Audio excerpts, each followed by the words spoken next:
guess just to start from the beginning, talk about what happened yesterday, missing weight. What was the issue there that you ran into that caused that to happen? Yeah, man, I'm a really big lightweight. Like, I get up over 200 pounds sometimes, so the weight cut's always a struggle. So I've been thinking about going up to welterweight for a while, and I think the time's now. The weight just wasn't coming off.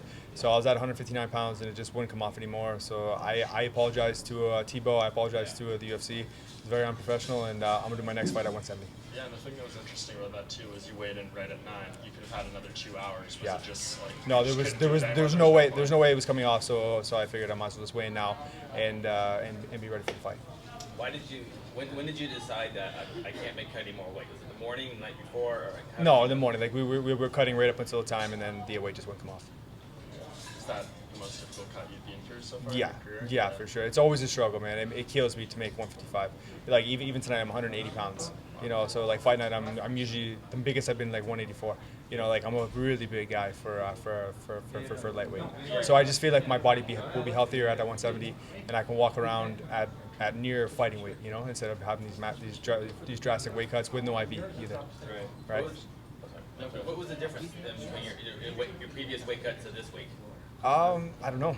There was some reason in training my body wasn't responding. I knew like 5 weeks ago that it was going to be tough. I was stuck, and the weight it just wasn't dropping. I was in great shape. I felt the best I've ever felt in my life, but the weight was staying high. So I honestly couldn't tell you.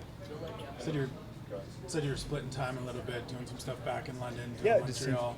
Just to change things up, just to be closer to home this time around, or was there something specific? Yeah, it's family. I definitely miss I miss my family. I have a great team in London too. I have awesome people. I have Coach Frost. I have Angelo. I have Ash. I have everybody up in Montreal. I try to start gym. It's amazing. But I also have a great team back in London, Ontario. And so going home and seeing my family. It really brings that fire back in me. When I live up Montreal, it's just kind of me there. Back. When I'm back home, small town, I have such a huge support system down there. So it's really good for me mentally to be home and to split my time a bit.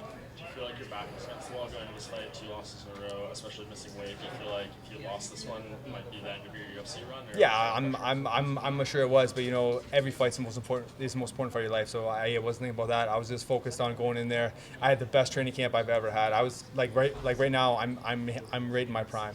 So I have no excuses to not go out there and perform to the best of my abilities. And you guys saw what happened tonight. Yeah. Did you expect the fight to go that way, or did you think you'd finish him that quickly? I didn't know I'd finish him that quickly, but I definitely knew that I was coming out there to perform. I could just feel it.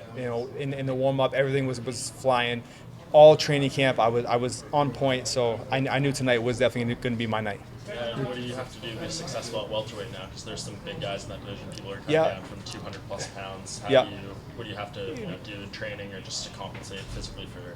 I obviously train with some of the best welterweights in the world. George St. Pierre, Roy McDonald, guys like that every day. And I do well against them. And I'm faster than pretty much every lightweight on the roster. So when I get up to 170, I'm going to beat those guys with speed. Any names that you have in mind? I could care less. No, not at all. But I would love to fight in Toronto. That's 2 hours from where I live in London. So if I can get on that Toronto card, that'd be best case snerio for me. Yeah, you were pretty disappointed not to fight in Ottawa. Is this about as good a result as you could have? This is amazing. I love fighting on that Canadian soil. You know what I mean? So I'm gonna bring another knockout in Toronto in December. Yeah, I know last time we spoke, you mentioned Ross Pearson wanting to get that one back. Is that something that's still... I'm down, man. And I know Ross fought at 170 against Masvidal. So if me and Ross can do it at 170 in Toronto, that would be a dream come true. That would be amazing. Awesome. Yeah. All right. Thanks, guys. Thanks,